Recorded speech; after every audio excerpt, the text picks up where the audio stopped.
वाहेगुरु जी का खालसा, वाहेगुरु जी की फतेह। मानवता की सेवा, मनुष्यता की सेवा सबसे उत्तम सेवा, सबसे बड़ी सेवा, और ये सेवा निभा रहे हैं सरदार गुरप्रीत सिंह जी, सरप्रस्त सपनों का घर NGO हसनपुर गांव लुधियाना वाले।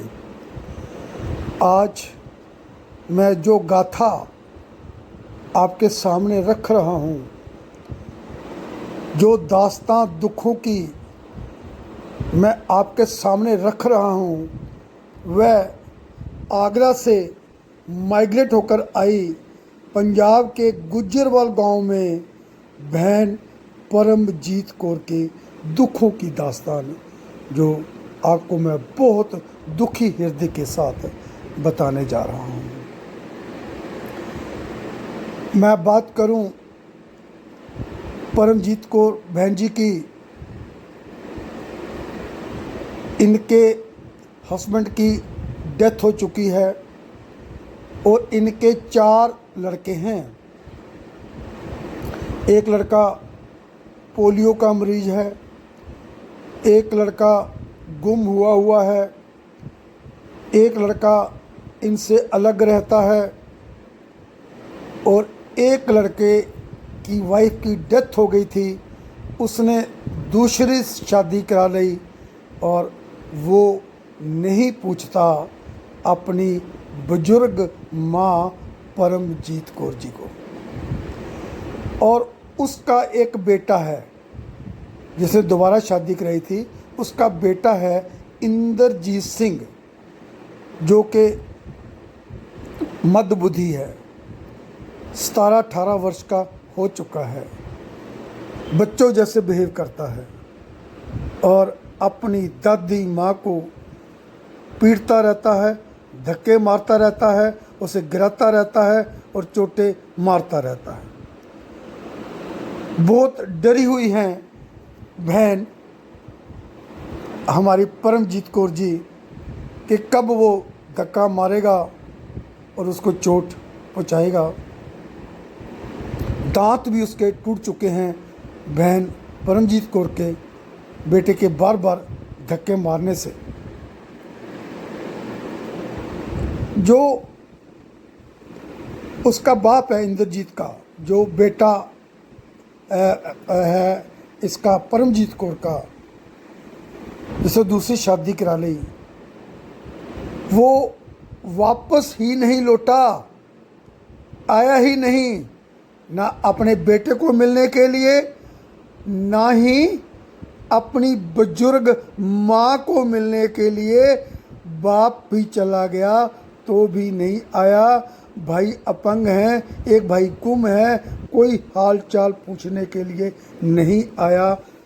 ऐसा वो बेटा है बहन परमजीत कौर का। बहुत तंग करता है पोता, अपनी दादी को मारता पीटता रहता है और इसका ट्रीटमेंट चल रहा था, 4-5 साल से ट्रीटमेंट चल रहा था।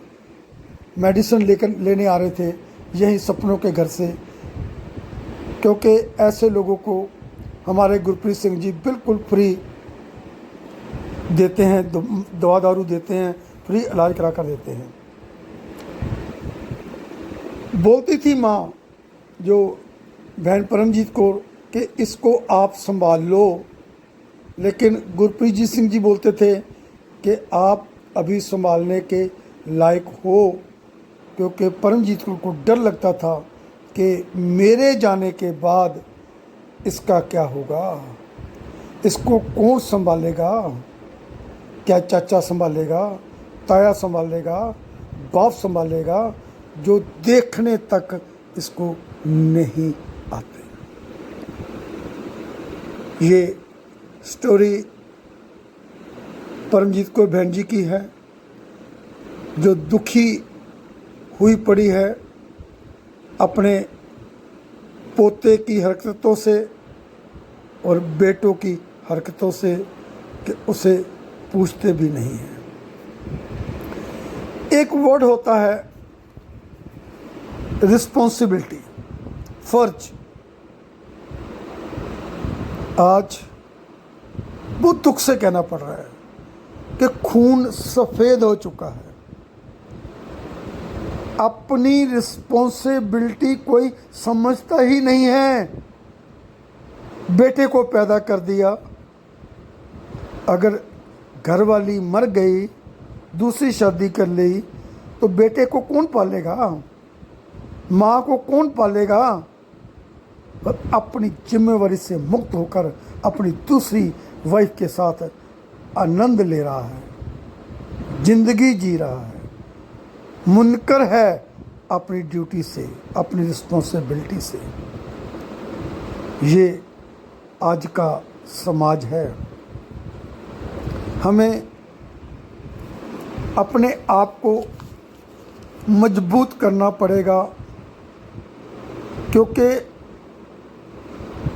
ना कोई गवर्नमेंट, ना कोई सरपंच पंचायत इसमें हेल्प करती है।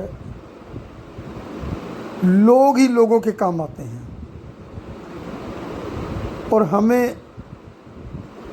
हम चाहे किसी बड़े शहर में रहते हैं, चाहे छोटे शहर में रहते हैं, चाहे किसी कस्बे में रहते हैं, चाहे गांव में रहते हैं, या किसी मोहल्ले में रहते हैं, कॉलोनी में रहते हैं, हमें सोशल होना पड़ेगा।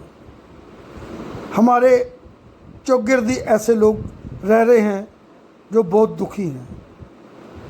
कम से कम ऐसा एक परिवार हमको अडॉप्ट करना पड़ेगा। भगवान इसी में खुश होगा।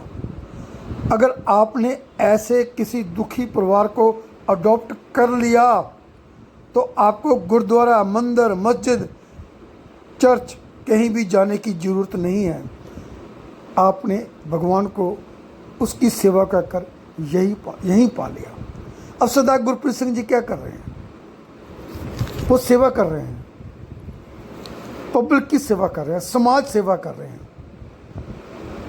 और उनके चेहरे पे आप एक नूर देख सकते हो, उनकी आंखों में एक तेज देख सकते हो। कैसे वो दिलो जान से, तन मन धन लगाकर ऐसे लोगों की सेवा कर रहे हैं। 500-600 का परिवार लेकर बैठे हुए हैं।